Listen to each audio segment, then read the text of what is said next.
الحمد لله نحمده ونستعينه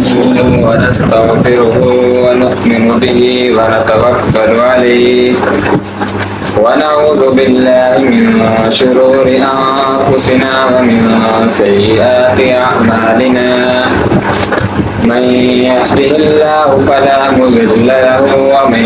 يضلل فلا هادي له ونشهد أن لا إله إلا الله وحده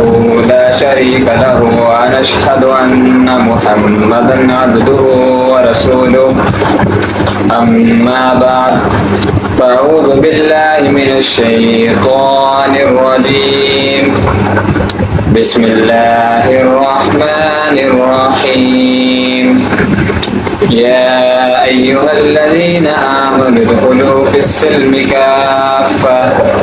ولا تتبعوا خطوات الشيطان إنه لكم عدو مبين صدق الله العظيم.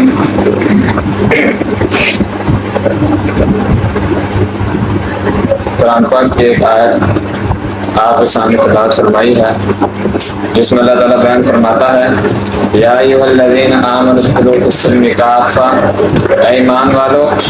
مکمل طور پر اسلام میں داخل ہو جاؤ، ولا تتبعوا خطوات الشیطان، اور شیطان کے راستے کی پیروی مت کرو۔ شیطان جس طرح غیر مسلم کے اسلام میں داخلے کے لیے رکاوٹ بنتا ہے، اس کے لیے طرح طرح کے بہانے پیدا کرتا ہے، اسی طرح جو مسلمان ہو جاتا ہے اس کو اپنے حال پر نہیں چھوڑتا بلکہ اس کے پیچھے بھی مکمل طور پر اسلام میں داخل ہونے میں رکاوٹیں پیدا کرتا رہتا ہے، اس کو گمراہ کرتا رہتا ہے۔ یہ نہیں کہ اب ایک انسان جماعت میں چلا گیا، 4 ماہ لگا دیے کہ بھائی شیطان کہے کہ نہیں اب تو اس میں داڑھی رکھ لی، 5 وقت کی نماز پڑھتا ہے تو چھوڑو اس کا،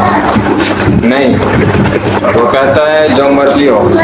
جب تک اس کی آخری سانس باقی ہے تب تک میں کوشش میں لگا رہوں گا۔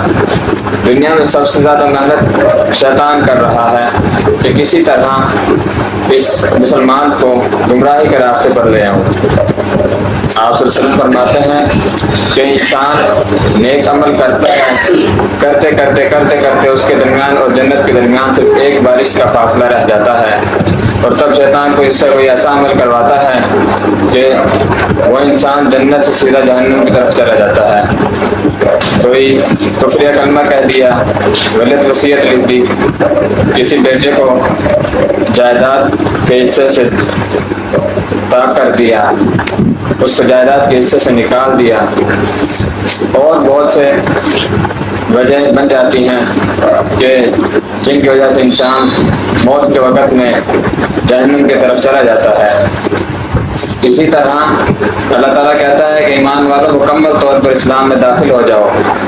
یعنی کسی بھی نیکی کو چھوٹا مت سمجھو۔ اللہ تعالیٰ جب بخشش کرنے پر آئیں تو چھوٹی سے چھوٹی نیکی پر بھی بخشش کر دیتے ہیں، اور جب پکڑ پر آئیں تو چھوٹے سے چھوٹے گناہ پر بھی پکڑ ہو جاتی ہے۔ دوسری طرح ایک اللہ والے، ان کا انتقال ہوا تو کسی کو ان کی خاص بشارت نصیب ہوئی تو دیکھتے ہیں کہ اللہ تعالیٰ نے ان کو خوب اعزاز و انعام سے نوازا ہوا ہے، محل ہے چاروں طرف، باغات ہیں، نوکر چاکر ہیں، تخت پر بیٹھا ہوا ہے، لیکن ہونٹ پر ایک بچھو بھی ہے۔ وہ پوچھتے ہیں کہ حضرت یہ کیا معاملہ ہے، ایک طرف اتنی شان و شوکت، اعزاز و انعامات، اور دوسری طرف یہ سزا بھی۔ کہتا ہے کہ ایک مرتبہ میں گلے میں بیٹھ کر پان کھا رہا تھا تو ہولی کا دن تھا جس میں ہندو ایک دوسرے پر رنگ پھینکتے ہیں، تو ایک گدھا گزر رہا تھا، میں نے اسے دیکھا تو میں نے کہا کسی نے تجھ پر رنگ نہیں پھینکا، تو میں نے اس پر پان کی پیپ پھینک ڈالی اور اسے کہا کہ تجھے ہولی مبارک ہو۔ غیر مسلموں کی مشابہت اختیار کی، اسی کا نتیجہ ہے کہ آج اس کی سزا بھی بھگت رہا ہے۔ اسی طرح ایک اللہ والے کتاب لکھ رہے تھے، کتابیں لکھتے تھے، وہ انتقال ہو گیا، کسی کو زیارت ہوئی تو انہوں نے پوچھا حضرت کیا معاملہ بنا؟ فرمایا میں نے آج تک بڑی بڑی کتابیں لکھی، بڑی عبادتیں کی، لیکن آخرت میں صرف کام آئی تھی ایک چھوٹی سی نیکی۔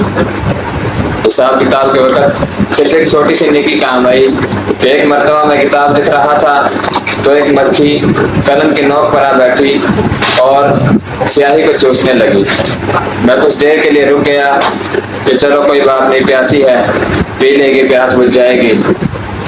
اس کے بعد جب وہ سیر ہو کر پی لیا، اس نے اٹھ گئی تو میں نے اپنی کتاب لکھنا شروع کری۔ اللہ تعالیٰ کو یہ میرا عمل یہ پسند آیا اور اس پر میری بخشش کی۔ بس میرے بھائیوں، ہمیں چاہیے کہ گناہوں سے جتنا ہو سکے بچیں اور نیکی کے راستوں میں داخل ہوتے جائیں،